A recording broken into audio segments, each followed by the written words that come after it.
카톡 보다가 갑자기 눈에 확 들어오는 그것. 며칠 뒤에 봐요 라고 써야 하는데 며칠 뒤에 봐요. 할게요 라고 써야 하는데 할게요 라고 쓰는 것. 오랜만이에요 인데 오랜만이에요 라고 톡을 보낼 때 순간 머릿속에서 뭔가가 번쩍합니다. 저거 틀렸는데 지적해야 하나? 모르는 척하기엔 너무 거슬려. 그러면서 손가락이 움직이기 시작하죠. 참고로 그건 며칠이 맞아요. 그런데 잠깐요. 왜 우리는 남의 맞춤법 틀린 거에 이렇게 반응하는 걸까요? 단순히 국어를 잘 알아서일까요? 오늘 끝까지 들으시면 그 불편함의 정체가 뭔지, 그리고 그게 당신에 대해 무엇을 말해주는지 꽤 흥미로운 심리학적 진실을 알게 되실 겁니다. 먼저 한 가지 재밌는 실험 이야기를 해드릴게요. 2016년 미국 미시건 대학교에서 흥미로운 연구를 진행했습니다. 참가자들에게 룸메이트를 구하는 광고 문자를 보여줬는데요. 내용은 똑같지만 하나는 맞춤법이 정확했고 하나는 오탈자가 여러 개 섞여 있었어요. 결과가 놀라웠습니다.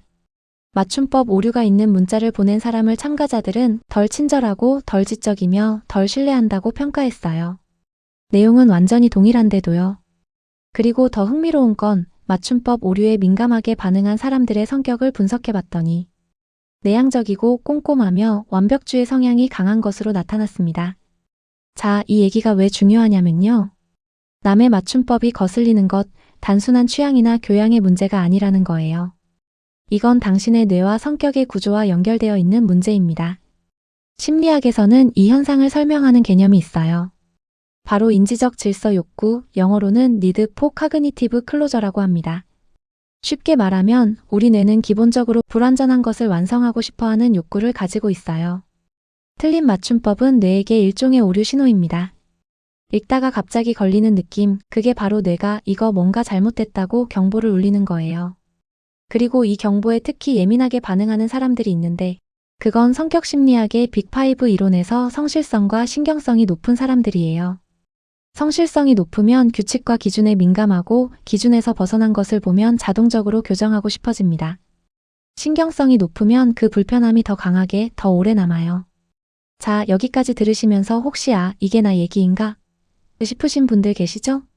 그런데 여기서 반전이 있습니다. 맞춤법에 예민한 것 자체는 문제가 없어요. 오히려 언어에 대한 높은 감수성 그리고 꼼꼼함에 대한 기준이 있다는 뜻이니까요. 문제는 그 다음입니다. 지적하느냐 마느냐. 이 선택의 순간이 관계의 온도를 확 바꿔놓을 수 있거든요. 실제로 온라인 커뮤니티나 SNS에서는 맞춤법 지적으로 인한 갈등이 끊이지 않습니다. 국내 온라인 커뮤니티에서도 카톡에서 맞춤법 지적하는 사람 어떻게 생각하세요? 라는 주제의 글이 자주 올라오는데요. 댓글 반응이 완전히 두 갈래로 나뉩니다. 한쪽은 고마운 거 아닌가요? 덕분에 배우잖아요. 다른 한쪽은 그게 더 예의 없는 거 아닌가요? 맥락 파악 못하는 거죠. 둘 다 틀린 말이 아니에요. 그래서 더 복잡한 문제인 거예요. 심리학자들은 이걸 교정 욕구 대 관계 유지 욕구의 충돌이라고 봅니다.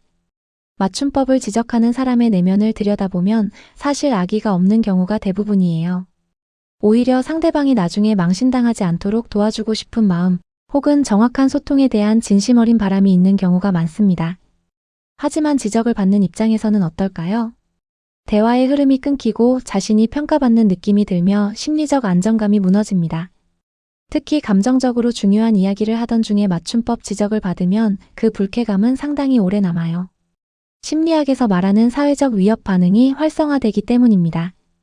뇌는 맞춤법 지적을 단순한 교정이 아니라 나는 지금 평가받고 있다는 신호로 받아들여요.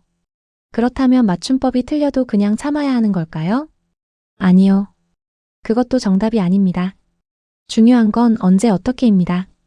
심리학자들이 제안하는 방향은 이렇습니다. 첫 번째, 맥락을 먼저 보세요. 상대방이 슬픔, 기쁨, 분노 같은 강한 감정을 표현하고 있는 중이라면 그 순간 맞춤법 지적은 관계에 상처를 줄 수 있어요. 감정이 정리된 후 혹은 아예 그냥 넘어가는 게 관계를 위한 선택일 수 있습니다. 두 번째, 관계의 깊이를 고려하세요. 아주 친한 사이에서 가볍게 웃음 코드로 말하는 건 괜찮을 수 있어요. 하지만 그렇지 않은 관계에서의 맞춤법 지적은 예상보다 훨씬 큰 거리감을 만듭니다. 친밀도가 낮을수록 지적은 교육이 아니라 무시로 느껴질 가능성이 높습니다. 세 번째, 내 불편함의 출처를 알아차리세요. 거슬리는 감정이 올라올 때 잠깐 스스로에게 물어보세요. 나는 지금 상대방을 위해 지적하고 싶은 건가? 아니면 내 불편함을 해소하고 싶은 건가? 이 질문 하나가 행동을 결정하는데 아주 큰 차이를 만들어냅니다. 그리고 한 가지 더, 맞춤법을 자주 틀리는 분들께도 드릴 말씀이 있어요. 틀린 맞춤법, 사실 교육의 문제이기도 하지만 빠른 타이핑 습관의 결과인 경우가 많습니다. 카카오톡이나 문자처럼 빠른 소통이 중심인 환경에서는 정확성보다 속도가 우선시되고 뇌가 자연스럽게 그 패턴을 반복 학습하게 됩니다. 이건 지능의 문제가 아니에요. 습관의 문제입니다. 되다와 되다의 구분, 웬일과 웬일의 구분, 안하다와 안하다의 구분, 며칠과 며칠의 구분.